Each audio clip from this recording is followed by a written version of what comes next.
दोस्तों, इस वीडियो के अंदर हम आनुवांशिकता के बारे में स्टडी करेंगे। अगर आपको ये वीडियो पसंद आए तो वीडियो को लाइक और शेयर करना ना भूलें और हमारे चैनल को सब्सक्राइब करें। आइए अब हम टॉपिक स्टार्ट करते हैं।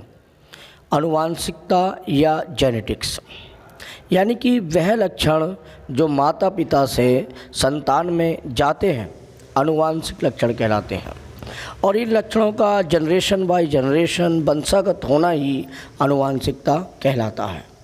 आनुवांशिकता जो शब्द है उसका प्रयोग विलियम वैटसन ने 1905 में किया था, जबकि आनुवांशिकता की जो नींव थी वो ग्रेगर जॉन मेंडल ने 1866 में डाली थी। इसलिए ग्रेगर जॉन मेंडल को आनुवांशिकता का जनक कहा जाता है। अब हम आनुवांशिकता में प्रयोग होने वाले कुछ शब्दों का प्रयोग जो होता है उनका अध्ययन करेंगे, स्टडी करेंगे। तो पहला शब्द प्रयोग होता है जीन। जीन क्या होता है? जीन जो होता है डीएनए का वह भाग होता है जो माता पिता के लक्षणों को संतान में वंशागत कराता है, जीन्स कहलाता है। जीन शब्द का प्रयोग जॉनसन ने किया था। और दूसरा शब्द होता है जीनोटाइप। किसी जीव की जीन संरचना के अध्ययन को हम बोलते हैं जीनोटाइप। तीसरा शब्द होता है फिनोटाइप। फिनोटाइप क्या होता है? किसी जीव का बाहरी रूप प्रदर्शन फिनोटाइप कहलाता है। जैसे किसी व्यक्ति का रंग, रूप, आकार, ये सब क्या होते हैं? फिनोटाइप होते हैं। चौथा शब्द होता है समयुग्मकी, यानी कि जब किसी लक्षण के दोनों युग्मक समान हो तो उसे समयुग्मकी कहते हैं। जैसे लंबापन में दोनों युग्मक कैपिटल टी से प्रदर्शित करते हैं और नाटेपन में दोनों युग्मकों को स्मॉल टी से प्रदर्शित करते हैं। अगला शब्द होता है विषम युग्मकी। जब किसी लक्षण के दोनों युग्मक असमान हो, यानी कि एक लंबा हो और एक नाटा हो, तो वो क्या होते हैं? विषम युग्मकी होते हैं। जैसे संकर लंबे। इसके बाद में प्रयोग होता है संकरण का। संकरण क्या होता है? संकरण का अर्थ निषेचन भी होता है, संलयन भी होता है।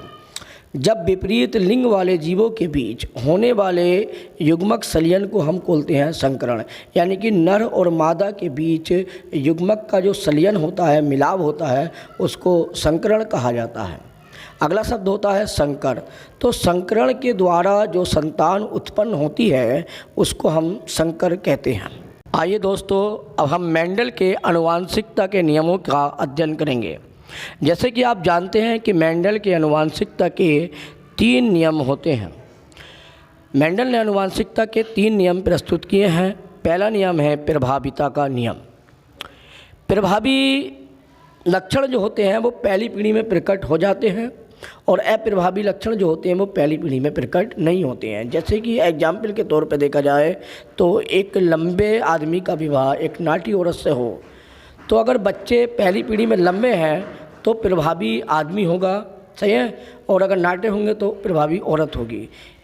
जब ये नियम ये कहता है कि जब प्रभावी और अप्रभावी लक्षणों के बीच संकरण की क्रिया की जाती है तो पहली पीढ़ी में प्रभावी लक्षण प्रकट हो जाते हैं और अप्रभावी लक्षण छुप जाते हैं।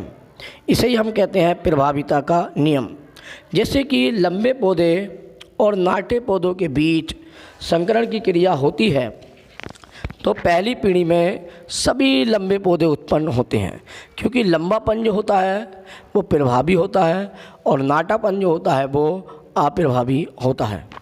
हमारी वीडियो को देखने के लिए आपका बहुत बहुत शुक्रिया। Thanks for watching.